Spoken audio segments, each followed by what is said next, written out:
Catus, Maximus here, this time with just a basic service guide on the current generation Milwaukee basic Sawzall. This is the 6509. This is the first of the new generation that is assembled in USA of domestic and foreign components. So I think the gears and the motor are now made overseas. This will be, what I mean by the first generation is this is also a 6509. This was the last of the all-American made ones, and when they went to overseas, they actually went with a little bit cheaper of a design. This still uses the traditional finger actuator mechanism, which is lighter weight and offers less vibration because it's moving along the same axis as the plunger. And really one of my favorite of the basic Sawzalls. And we're not talking the counterbalance super Sawzalls, but this 11 amp, the last of the American made ones, really is one of my favorite. Particularly like that finger design because it's actually easier to grip. You just end up with a narrower hold here. Real distinctive because you have this narrow area and this big square. On the new ones, they went with a slightly cheaper design. We can see that it's much more bulbous because this uses known as a bell crank system, kind of like a crankshaft system is the easiest way to really put it. We have a gear here and then a plunger connected to the gear, so as the gear moves around, it pushes the plunger forward and backwards. There is more side-to-side motion, bulkier grip. It's a little heavier, it's just a lot cheaper to manufacture.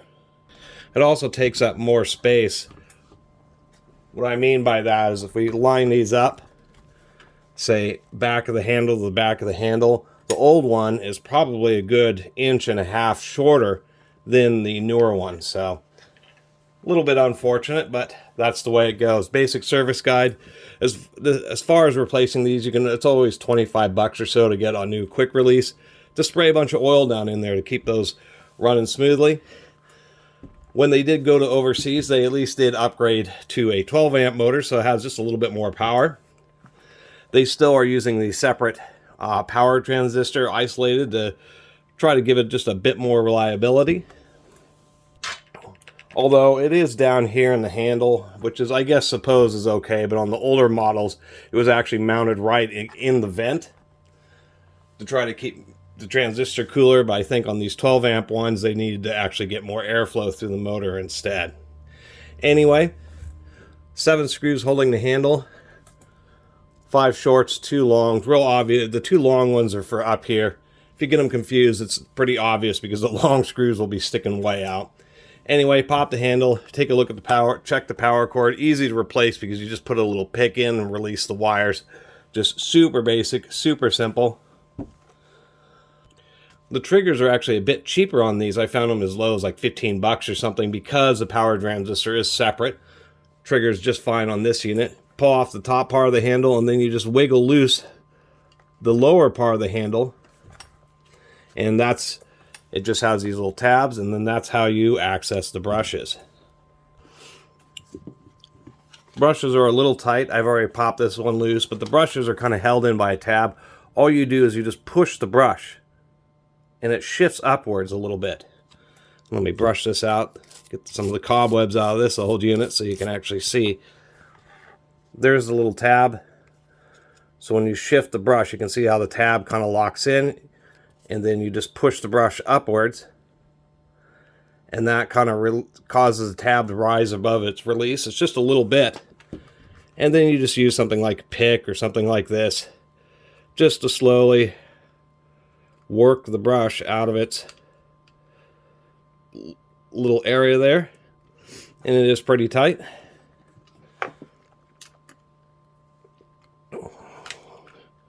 Get this going here. Anyway,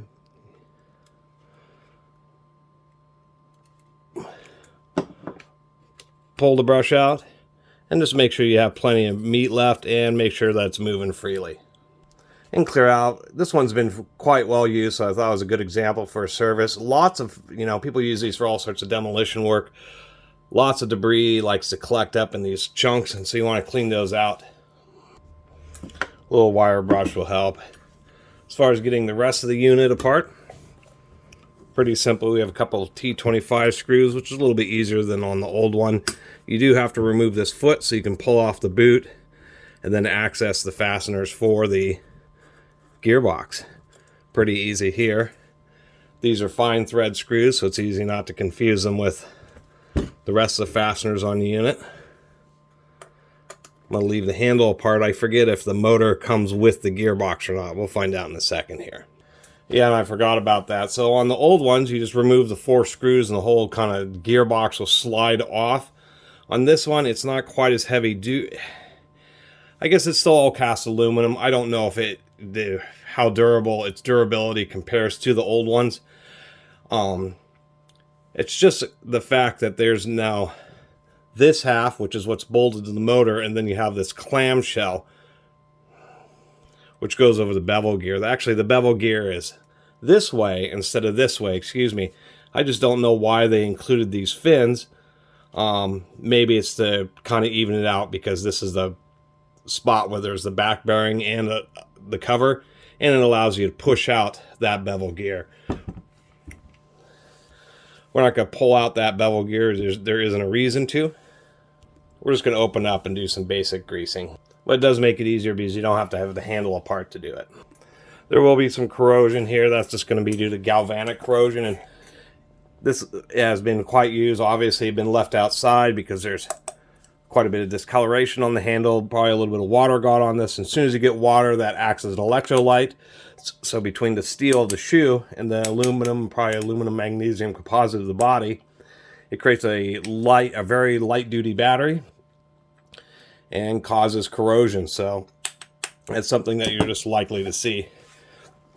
Nothing that can't be fixed just by using a wire brush, just to clean it up just a little bit here, just so the shoe gets back on a little bit easier. That's all you have to do there. We're going to remove the 5 screws that hold this half together. These are T25s, just like the screws that held on the boot. All the screws are the same length, so you don't have to worry about getting them confused. You will have to remove these 2 upper gear case screws because they'll interfere with your ability to pull this cover off. Once you get that loose, it's actually just maybe a couple of light taps. And the top part of the gear case comes off. There is a needle bearing there to support this side of the gear. There's a big rubber gasket up there, so if you have a bunch of oil leaking out the front, that may help with it. This is a support block. It's held in by pins that are in the gear case. There's the pin on this side. And it's surprising they went, so this is the bell crank mechanism, so it has the gear, it has a counterweight that counteracts the piston. But in this case, you do get some more vibration. Anyway, as it goes around, it pushes the crank out, pushes the spindle out, and then pulls it back in again. It's just a lot more mass.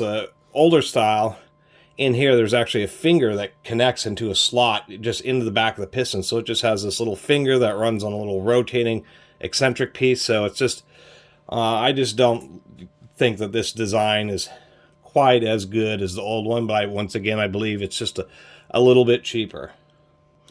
And maybe putting in context, because it has a 12 amp motor, maybe for the amount of forces it has to deal with a 12 amp motor, it was cheaper to go with this design than to do the upgraded finger design, even though the more modern super Sawzalls still use the traditional design. It's just there are more basic ones. So just dig out some of this old grease and pop some new grease in there. I'm just doing a horrible greasing job. You'd want to do a lot better cleaning out the old grease, but this is just an old beat up Sawzall. Just get some grease around the gears, put a bunch of grease in there. You don't fill it up more than about halfway, but you can put a lot of grease in there. It will find its way into little gaps. And if you work on a lot of Milwaukee tools, and like you saw when I opened this up, Milwaukee does put a lot of grease in their tools. To do that, just put it back together. You want to make sure these screws are tight. You don't want to strip them out because it is just aluminum, but they still need to be pretty darn tight. Kind of a fine line between getting them tight enough so that they won't loosen up and risking actually stripping out the threads. And the reason is when you use Sawzalls for longer periods of time, they tend to heat up a lot, and that expansion and contraction can cause these screws to want to loosen up unless they're tight enough. It's particularly important on these gear case screws since they have these extra deep threads that when you put them in, you try to find the old threads that the old track that they came out of. It's really easy to put in the screw and have it be like halfway started and cut new threads into the plastic, which actually weakens the plastic. So you want to kind of unscrew it and screw it back in, and you'll know because it'll be pretty easy to kind of get partially started. And there we have it. Just slide the boot on, make sure that the little lip is over the end of the kind of protective area here. Pop that shoe back on, you're ready to go.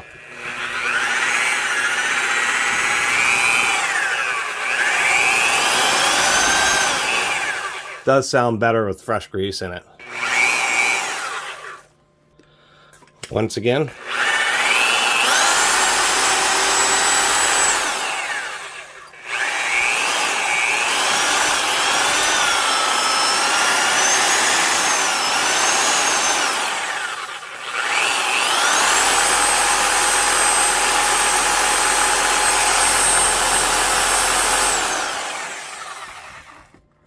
Sounds a lot better with fresh grease in it.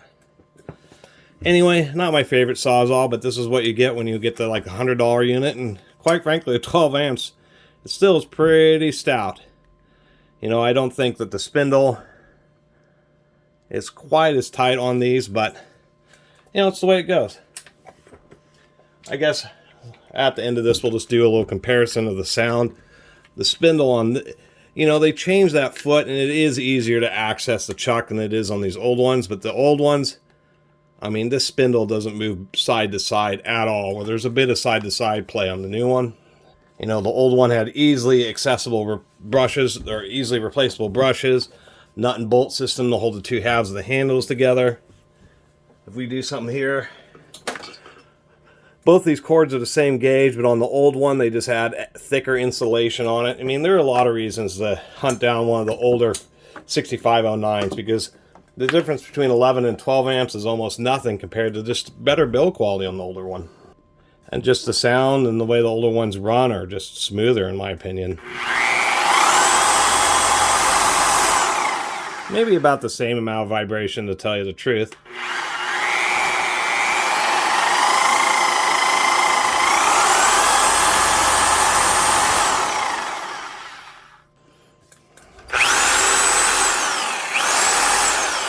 Actually, even with the bell crank system, they do have a good counterweight in it. To tell you the truth, I actually think this does have a little bit less vibration.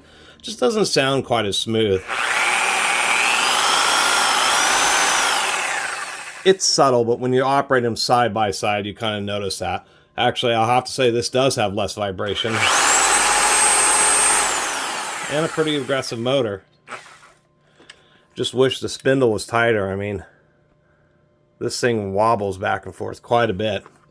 Anyway, that's the service guide for the new or latest generation Milwaukee 6509 basic Sawzall, with a little comparison with the old one. Thanks for watching. See you next time.